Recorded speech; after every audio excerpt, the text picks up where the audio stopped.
Assalamualaikum. Selamat tengah hari. Dah pukul 11 kan. Ada yang dah nak makan tengah hari dah. So, saya nak share sikit je tentang hidung, pori hidung. Sebab rasanya ramai majoriti orang ada masalah dengan pori dekat hidung dia, betul tak? Okay, so saya cerita sikit, simple, ringkas tentang nose pause. Okay.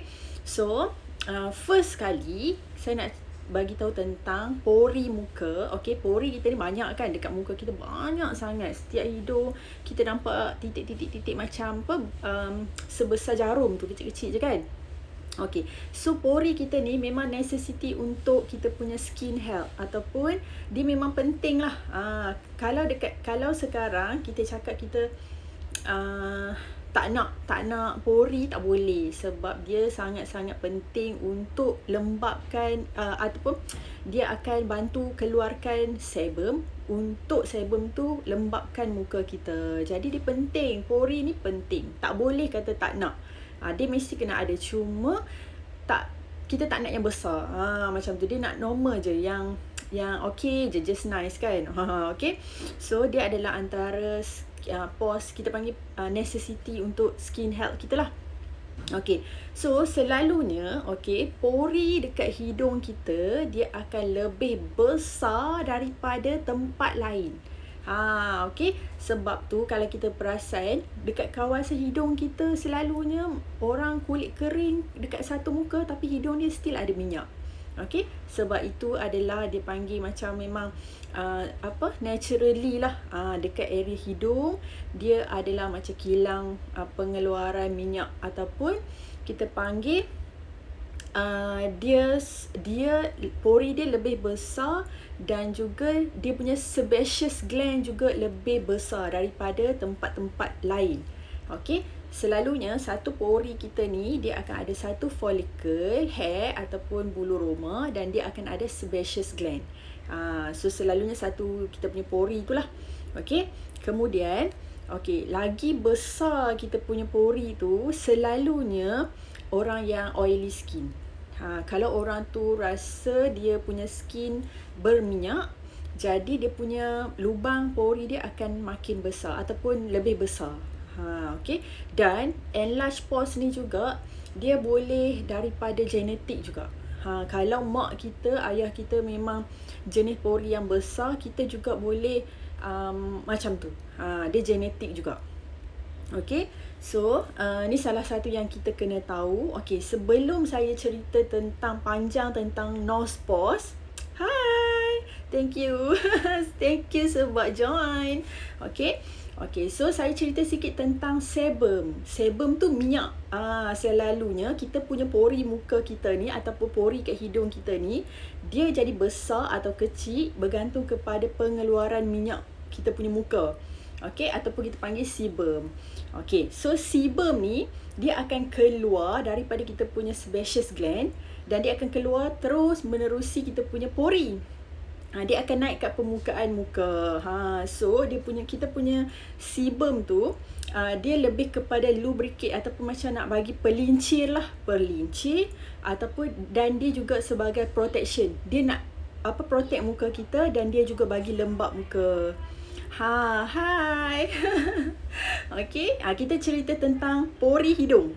Pori hidung je. Okay, alright. So tak apa, kalau ada persoalan tentang jerawat ataupun pori, boleh je tulis dekat dalam ni. Nanti kita discusskan. Okay, kalau saya tak jawab sekarang, saya akan jawab nanti. Okay, so boleh je tulis apa-apa soalan ataupun rasa macam nak tahu je, boleh tulis. Nanti kita boleh tolong jelaskan. Okay, so sebum sebum yang keluar daripada muka kita, kalau dia cukup-cukup cantik je ataupun pengeluaran dia cukup-cukup je, so muka kita akan nampak healthy, macam skin kita sihat lah. Sebab tu sebum penting. Kita tak boleh cakap kita tak nak lah minyak muka, kita tak nak lah tak boleh. Dia memang kena ada untuk pastikan skin kita sihat.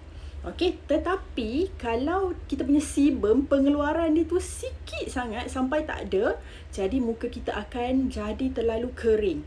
Jadi terlalu kering, bila kering kita punya skin kita akan pecah atau crack. nanti kita akan ada masalah lain. Okey, jenis-jenis kulit kering tu lah. Okey, kemudian kalau sebum atau minyak muka kita tu keluar dia terlalu banyak gila, banyak sangat, jadi kita boleh bagi jadi plug tau. Kita punya pori tu, yang ada pori, lubang-lubang pori kita tu, so bila dia nak keluar tak boleh, okey, jadi dia akan jadi plug ataupun tersumbat. Bila tersumbat, dia akan lead to acne. Dia mudah jadi jerawat. Selalunya macam-macam jerawat lah bila jadi. So sebab tu kita perlu control kita punya sebum ataupun pengeluaran minyak muka kita, kita kena control. So kita tak boleh sikit sangat, kita tak boleh banyak sangat. So kita kena just nice, cukup-cukup je untuk pastikan muka kita cantik, nampak segar. Okay. So ini adalah paling penting untuk kita punya sebum. Okay. So kenapa sebum boleh jadi plug sebum ataupun kita boleh macam tersumbat tu? Kenapa? Sebab dia produce kita punya minyak muka tu terlalu banyak. Jadi bila minyak muka kita dah lah banyak kan, kemudian kita punya kulit mati yang terhasil daripada muka kita pun tercampur sekali. Sebab tu dia akan jadi clog. Sebab tu salah satu dia masalah-masalah berjadi ni sebab kita punya natural skin kita sendiri. Okay, sebab tu salah satu kita kena control lah, kita kena bantu buang kulit-kulit mati, bantu kontrol minyak muka. So kita kena bantu dia. Dia ada cara nak bantu dia. Nanti kita cerita kat belakang-belakang sikit. Okay. So okay, kalau plug kalau dia dah banyak sangat, dia melekat tersumbat, dia macam gam, dia melekat kuat. Macam kita boleh bayangkan dia macam grain of sand, maksud dia macam tu biji-biji pasir tu. Itu salah satu dia, bentuk-bentuk plug yang terhasil sebabkan kita punya minyak muka. Okay, so selalunya lagi cerita banyak kan, cerita tentang sebum, plug pun banyak. Okay, selalunya ataupun kebiasaannya kita punya bakteria dekat atas muka, dekat tapak tangan, dekat mana-mana, dia tak harmkan kita punya skin tau. Dia macam dia ada atas permukaan je. Dia ada di mana-mana tempat. Tetapi once kita punya skin tersumbat, dia dah trigger untuk kita punya bakteria tu bertindak, ataupun dia akan start grow dalam kita punya follicle ataupun pori dalam pori muka kita lah, yang tempat yang tersumbat tu. Sebab bila dia dapat alam tu je, ataupun dia dapat satu kita panggil warning tu, dia terus start trigger ataupun dia start berkembang dia punya bakteria tu. So daripada situlah jadinya inflammation, susah nak sebut inflammation, dan dia akan berterusan ataupun menyebabkan breakout pada muka. Okay, sebab tu salah satu dia, sebab minyak muka kita plus dengan kita punya kulit mati, dan dia akan mengakibatkan kita panggil breakout. Okay, sebab kita punya bakteria jugalah. Okay, so selalunya yang akan banyak terjadi adalah dekat dahi dan dagu. Dia salah satulah kebanyakan yang terjadi, kita panggil clog pores tu, yang tersumbat tu. Okay, dan dekat hidung antara pori yang paling besar sekali. So pori dia memang besar, dan disebabkan dia punya sebaceous gland pun besar. Okay. Alright, so berbalik kepada hidung, cerita panjang. Kalau macam ni kita bersembang-sembang ni, dia susah sikit nak nampak kan. Dia kena macam nampak gambar, boleh kita bayangkan. Kalau tak, kita tak boleh bayangkan. Okay. So kalau kita punya skin atau hidung kita, kalau dia dah mula tersumbat, kalau korang perasan, bila dia dah tersumbat, korang akan nampak kita punya clog pores tu dah mula nampak. Okay, so kita memang perasan lah akan ada macam titik-titik putih tu. Tu salah satu dia, salah satu clog pores dekat kita punya hidung. Selalu hidung paling nampak kan, paling nampak sekali. Okay, semua dia sama juga sebab minyak muka ataupun pengeluaran sebum plus dengan kulit mati. So dia bercampur dan dia akan stuck dekat dalam pori ataupun hair follicle. Okay, so Okey, bila benda tu jadi, okey, bila dia jadi tersumbat tu, so kita akan menyebabkan banyak masalah lain. Salah satunya memang akan jadi acne lah, jerawat. Kemudian pengeluaran minyak akan lagi bertambah banyak dan dia akan terus macam makin bertambah. Sebab dia nak keluar tak boleh sebab dah tersumbat. Jadi minyak memang dia akan naturally mengalir kan. Minyak muka kita tak boleh stop tau. Kita tak boleh tahan-tahan dia. So dia akan sentiasa mengalir dan dia akan menyebabkan lagi banyak minyak, pengeluaran minyak yang akan lagi banyak. Kemudian salah satu juga disebabkan kita tak buat exfoliation yang baik. So dia akan lagi banyak kita punya dead skin cell kita yang akan sentiasa jadi setiap 28 hari pun akan makin bertambah banyak. So dia jadi macam benda tu dah berlaku banyak, macam kita punya pori dah makin tersumbat dekat hidung dan benda lain pun kita tak buat, jadi dia akan makin worse. So yang tu je lah dia punya proses dia. Kemudian kita pula tak pakai sunscreen ataupun sun protector. Jadi minyak muka yang mana yang keluar-keluar tu dia stuck juga. Sebab dia dah kena dengan sun exposure ataupun kena dengan cahaya matahari, dia pun kita panggil dia pun stuck. Dan dia akan menyebabkan sebab tu jadi banyak. Sebab semua tu berlaku serentak. Okey, dan selain daripada tu genetik lagi kan. Banyak faktor-faktor yang menyebabkan kita punya pori jadi clog ataupun tersumbat, terutama dekat hidung kita ni. Sebab tu kadang-kadang kita nampak macam hidung ni obvious sangat, nampak real sangat kan. Okey. Dan salah satu lagi, kalau korang peminat kafein, suka makan Nescafe, kopi, apa-apalah yang ada kafein, korang juga boleh menyebabkan kering ataupun dry skin bila minum kafein banyak. So kena kurangkan. Mungkin sekali-sekala korang makan tu tak ada masalah. So salah satulah bila kulit korang jadi kering, so dia akan meningkat sebum. Minyak muka akan makin meningkat sebab kulit kering dia nak tampung keadaan kulit. Jadi dia akan hasilkan minyak lagi banyak. So semua faktor-faktor tu akan menyumbangkan masalah clog pores dan juga acne. Tu salah satu. Stres pun banyak kan. So nanti kita akan wrap up apalah yang boleh menyebabkan dari faktor-faktor tu kan. Banyak. Suka makan kafein ataupun benda yang ada kafein, stres lagi, stres tu macam terlampau-lampau kan. So memang akan kita panggil dia akan jadi lagi bertambah banyak kita punya pengeluaran minyak ataupun sebum tu. Sebab yang tu kita punya badan ataupun hormon yang kontrol kan. So kena jaga, kena manage stress tu. Okay, so bila kita dah tahu semua-semua tu, jadi saya nak ceritalah sikit tentang macam mana korang nak selesaikan masalah-masalah yang jadi sekarang. Sebab kita semua dah jadi, benda tu dah ada dekat semua hidung, muka, dahi kan. Hai.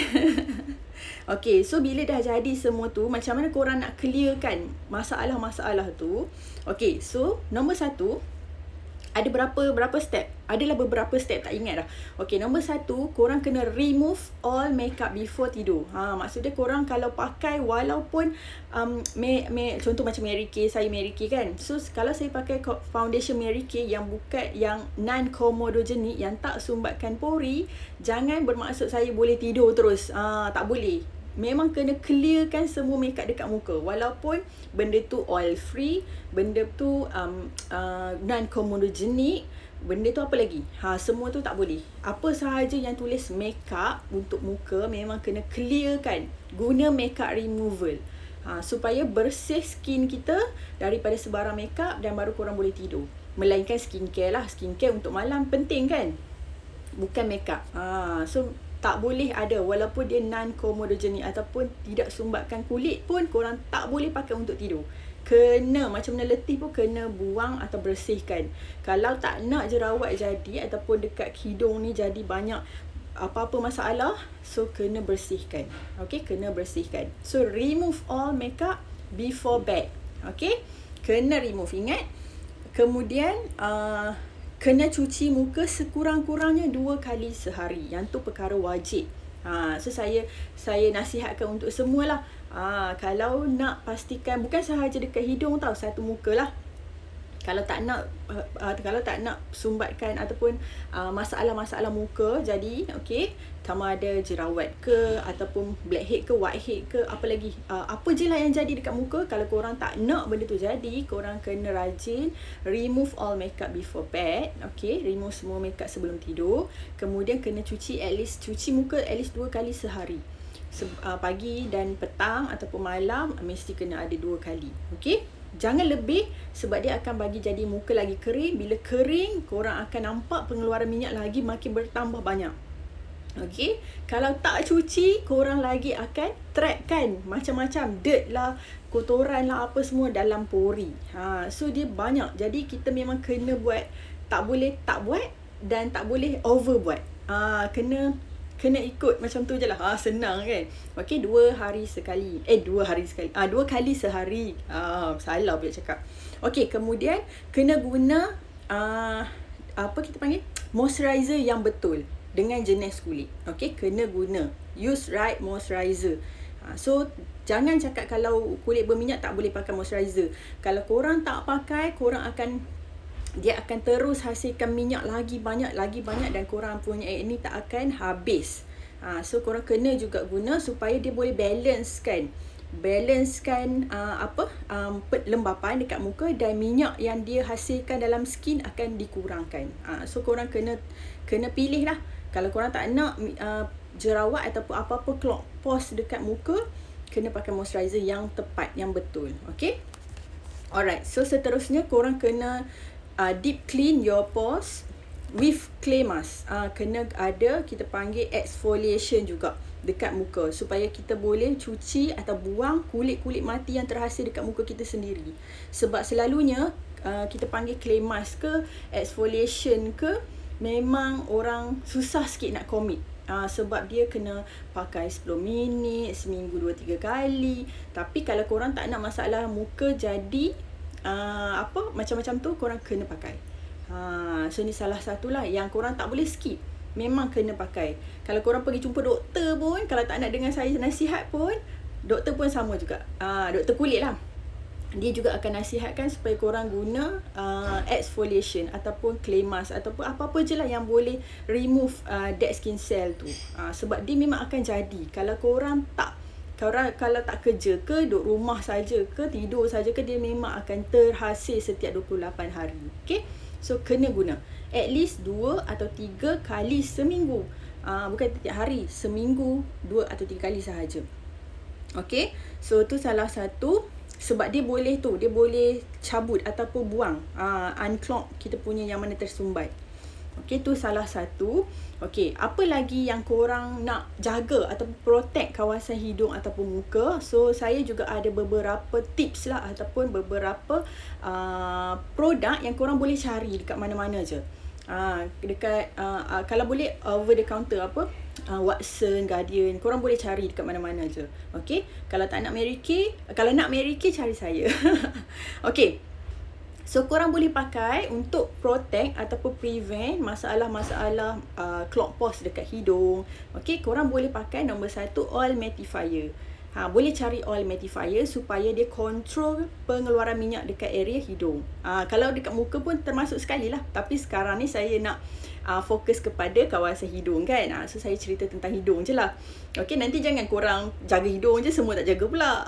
Okay, so oil mattifier penting untuk korang pakai supaya dia boleh kawal pengeluaran minyak. Kemudian cari yang ada bahan salicylic acid. Salicylic acid ni dia boleh bantu untuk keringkan ataupun reduce pengeluaran minyak ataupun kurangkan pengeluaran minyak dekat area tu lah. Maksudnya dia tiba-tiba ada call pula. Okey, kemudian nombor 3, okey, nombor 1 tadi oil mattifier, cari oil mattifier. Nombor 2 salicylic acid. Okey, dia sangat bagus untuk especially orang yang berjerawat sebab minyak banyak kan. Jadi salicylic acid ni akan bantu. Nombor 3 oil blotting sheet. Maksud dia yang tisu yang boleh serap minyak tu. So korang ada benda tu. Penting untuk baik kontrol minyak dan juga kita nak kita nak prevent masalah dekat hidung tu jadi atau berulang. So oil blotting sheet tu penting.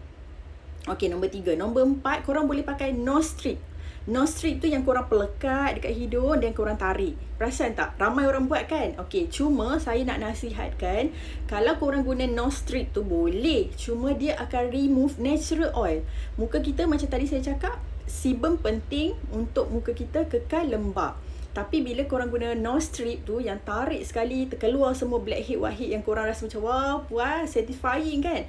Tapi dia boleh tarik juga lembapan minyak muka kita yang natural tu.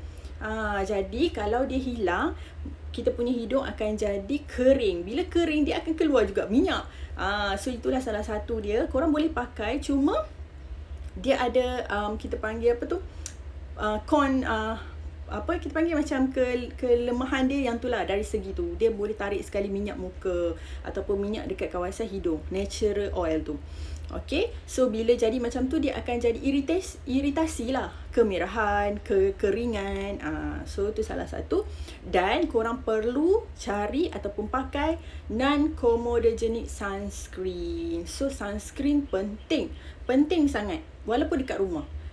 Okay, sebab itu antara macam mana korang nak prevent ataupun nak selesaikan masalah-masalah clog pores ataupun masalah jerawat dekat hidung. Okay, so ingat, kawasan hidung kita adalah pori paling besar sekali daripada tempat lain. Okay, sebab tu dia banyak minyak keluar dekat hidung, dan juga disebabkan oleh dia punya sebaceous gland, tempat yang keluarkan sebum tu besar daripada tempat lain. Sebab tu dia paling banyak lah kita panggil kilang minyak dekat hidung kita. Okay, sebab tu salah satu dia. Kalau muka lain semua cantik tapi hidung banyak whitehead blackhead, sebab dia memang mudah terjadi sebab situ kilang minyak. Kita just macam prevent sahaja untuk dia terus jadi. Kalau kita prevent, dia macam cantik-cantik lah. Dia macam ada pori kita still nampak, tapi dia akan macam tak ada teruk sangat. Okay, so salah satu lagi, dekat sini dia explain sikit. Korang boleh cari salicylic acid ataupun benzoyl peroxide, sebab dia boleh kecilkan, kurangkan ataupun shrinkkan korang punya pores. Korang punya pori yang besar tu dia boleh kecilkan kalau korang pakai benda tu. Tapi jangan pakai jangan terlampau pakai ataupun terlalu macam over guna lah. Tak boleh. Kalau terlalu guna sangat, korang bila dah kering, ingat bila kering sangat dia jadi minyak banyak pula. So kena pakai cukup-cukup, cun-cun je. Okay, tu salah satu yang korang kena tahu. Rasanya itu sahaja yang saya nak share tentang hidung. Tentang hidung je. Okay, so ingat apa yang saya pesan tadi. Kita panggil macam buat je apa yang disuruh, ataupun yang kita panggil tips lah. Tips supaya skin kita tak ada jadi masalah yang lebih teruk. Okay, kalau kita tak jaga terus, memang dia akan makin terus melarat dan melarat. Sebab kita dah tak jaga kan, dia akan contagious. Macam tu, bukan berjangkit tapi dia melarat. So itu sahaja yang saya nak share hari ni. Nanti saya share yang lain pula dengan korang. Okay, so bye.